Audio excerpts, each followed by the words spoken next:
Hey guys, like the shirt? Well, if you do, be sure to check out my friend Sloan the Female Otaku's online shop via Redbubble, where you too can pick up your own hashtag Otaku shirt. But it doesn't stop there, because not only can you get a shirt in a variety of colors, but there's also long sleeve shirts, short sleeve shirts, sweatshirts, device cases, purses, wallets, all types of things. There's even a mug there. So if you just want to have something with that hashtag Otaku name to go ahead and represent, be sure to check out her link in the description below to not only her channel but to her online shop as well on Redbubble. I would really appreciate it. I know she would as well, because the ad apocalypse has hit us all. So there's more ways out there that you can support your fellow YouTubers, because of course we all do this for the love, but it's also not fair that so many of us has been hit with this ad apocalypse to the point where a lot of people, they just don't feel like it's worth doing anymore. So check out her page again. I would really appreciate it.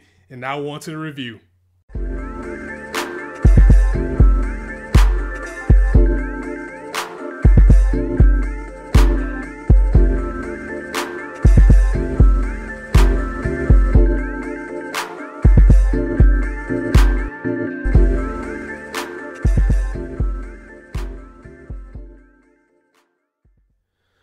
Alright people, I have some serious issues with this episode, and it's not that I didn't like it. It's just the direction that this series is going, and just some of the over-the-top antics that this mangaka is known for that really does make you sit back and look like, what? Now, one of the things that I knew was going to happen is that we were going to get some type of sympathy for this monster, Shishigami. I knew they were going to try to redeem this character, and I haven't got to that point yet, but it's really getting me to the point where I'm getting ready to call bullshit.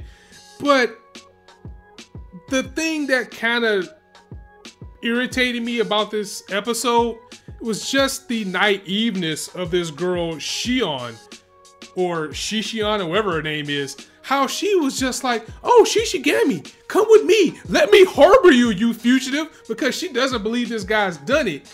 But also, and I do admit this was badass, was how Shishigami decided to get back at the keyboard warriors. Again, this guy is living the dream of everybody that's ever been trolled or ridiculed on the internet because some of the actions that happened in this episode.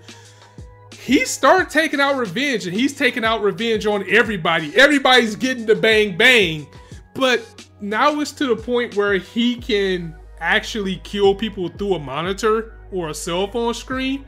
Really? I mean, I know this is fiction, but that was a little bit far-fetched. I mean, you have to take it to where it is, but at the same time, it's like, come on, really? How is that possible? I mean, I know you can possibly chalk it up to like telekinesis, because even like if you go back to like Star Wars, with Darth Vader doing the force choke through the monitor, yeah, it's possible, but it just shows that things have went really over the top, and it just felt like something that the manga just wanted to do, just to make things over the top. And like I said, it was amazing. I mean, of course, his antics I don't agree with, but it was pretty badass for him to go after everybody that ridiculed him and ridiculed his situation with his mother actually committing suicide. Just what he did just broke her poor heart. And, oh, you're gonna cry now, you're gonna run, you're gonna fly away. This thug life isn't as glamorous as you thought it would be, because we have all done this before. We're guilty of it. The media tore his mother apart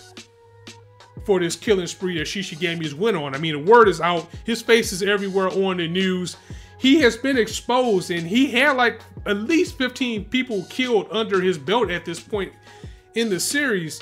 And now the word is out. The news is broadcast. He's on a manhunt. People are looking for him. I'm surprised he didn't kill the cops that came after him at the end of the episode and at the beginning of this one. He just decided to run away, and maybe that's because his mother was there and just a little bit of humanity was in him, not to let her see him be this monster. He decided to just fly away, and then that's when he was harbored in by this girl, and I assume it's her grandmother, because she said both of her parents died from cancer, so he probably had a little bit of sympathy there. But his mother, I mean her grandmother, again, I'm just gonna assume it's her grandmother, it must have been she doesn't watch TV at all, so she had no clue that she's in here harboring this killer. And just when you thought, yeah, you know, maybe he's softening it up, and I did glaze my eyes a little bit because I'm like, here we go. Here they go trying to make us feel sorry for this kid. He actually contemplated killing them too. So I was like, that's what they would have got. If they would have died, then oh well, because you shouldn't have took his ass in anyway. But his mother didn't deserve the scrutiny that she's done, but you know, that's like a pot calling a kettle black, because we've all done it. Like whenever we seen like kids going on like these type of sprees or bad things happening in the media, the first thing we do is point to the parents, which is sometimes true, but at the same time, you know, they were just tearing her down like his mother should die too.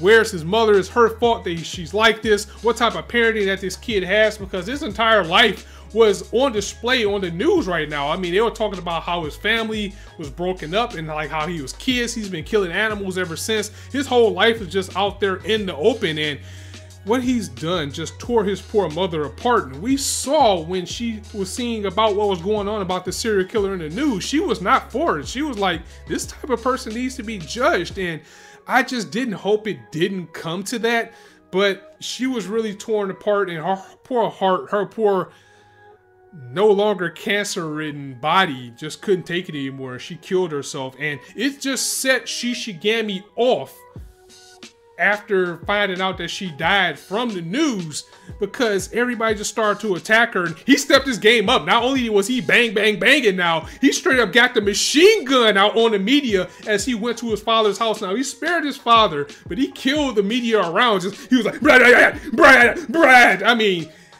the kid just let out all the rage within, and everybody that has something to say about him or his mother, he was like, I'm coming for you. And again, I did like how he took out the keyboard warriors, because especially being YouTubers, or you know, even kids now with social media, cyberbullying and all this, people have big words across the screen when they know they can't do anything. It's like, okay, I can say whatever I want to this person because there's nowhere they're gonna find me. But when you're dealing with someone who has eyes, ears, and access to all types of technology, and apparently the ability to kill you through the screen, then yeah, they kind of deserved it. I mean, just for the sake of the savagery of this series, yeah, they got what they deserved. But at the same time, you know, killing is still killing, and this kid has no filter now, because if anything, there was two things that was keeping him stable in this world, and that was Ando, which he's already parted ways with. Now his mother, and his mother's out the picture because she couldn't take the monster that her son has become. So now we may be dealing with a whole different monster, unless this girl comes into play and she starts to show him this different side of life. And I'm her too, I know what it feels like. She's probably gonna try to soothe the beast, and I just feel the retribution coming for this character. And I said it before, if they try to make him a hero by the end of this series, I am gonna fucking rage, I guarantee. And even though this was a hero focused episode, I thought we were actually gonna get last week after the previous episode from that being all of Inuyashiki. We got a hero focused episode, but we did see Ichiro and Ando is still training him to use his abilities. And I like these little interactions that we're getting between Ando and Inuyashiki, because when it comes to Hero, he's already a master of everything that he can do. Versus, you know, Inuyashiki, he is kind of showing us how you can develop with these type of powers, and I don't think we have enough time where we ever will get that deep into the point where we'll see how these abilities work or how they develop. But at the same time, you know, we got to see it. You know, Ando was actually teaching him how he can pair a phone to himself, because he has a robot body. Of course, he's going to work like a computer. And it was freaking awesome to see Inuyashiki go up into the air. And you can't have a superhero flying without them touching space. That just always happens. We've seen it many times over, and it's never less than stunning each time we do it. So it was nice to see that too, because this was a very grim and dark episode, especially when you're dealing with a hero who has been all about anarchy and madness ever since. So to still see that shining light with Inuyashiki is definitely one of the bright points of the episode. And you know, we got a lot in this episode, because all we know is that Hiro is a psychopath and he's a sociopath and he's this heartless killer, but we get little things to show that there is some humanity in there somewhere. He doesn't care about everybody, but the people he do care about, they can really trigger him. And now with his mom being gone again, he doesn't have a filter, and I don't think his murder spree is going to stop from here. I think it's only going to get worse as the clock is ticking and Inuyashiki is losing time to get up to par in order to take this kid out, because right now he wouldn't have a name tag against this kid. Same type of body or not, Shishigami is just too far advanced in what he can do over Inuyashiki. So Ando got some work to do to get this guy up to par for this final battle. So Inuyashiki is the shortest series that we have in the fall season, clocking in at 11 episodes, and we're already on 6. So we only got, what, 5 episodes left? So the clock is ticking even faster for this series. But, you know, I've heard that it's going to adapt the entire manga from what I've heard at this point. And I think they're going at a good enough pace to actually do it. This is one of the series that I said I'm going to, just like Ancient Magus' Bride, I said I'm not going to read the manga. I'm just going to go ahead and let it through. I might read the manga afterwards to see how it compares. And I've been staying away from spoilers. But what I want to know is what you guys think. Do you think it's too late for Shishigami to be redeemed like I do? Like, I just don't think it's a redeeming bone in this kid's body. I don't care what you try to do. I'm going to still feel the same way about him at the end of the series, no matter what. But you know, some people out there who might have some sympathy for him or feel that he can turn things around no matter how many people he's killed. I mean, think about it.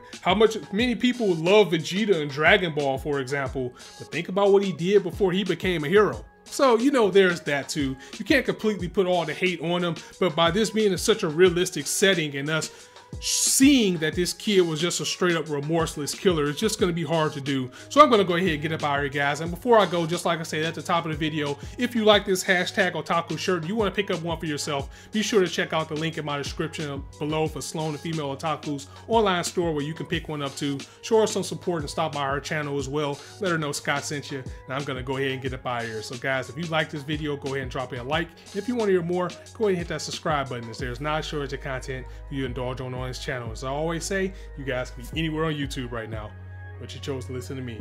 And I really appreciate that, so thanks for stopping by. On that note, it's your boy Scott signing out.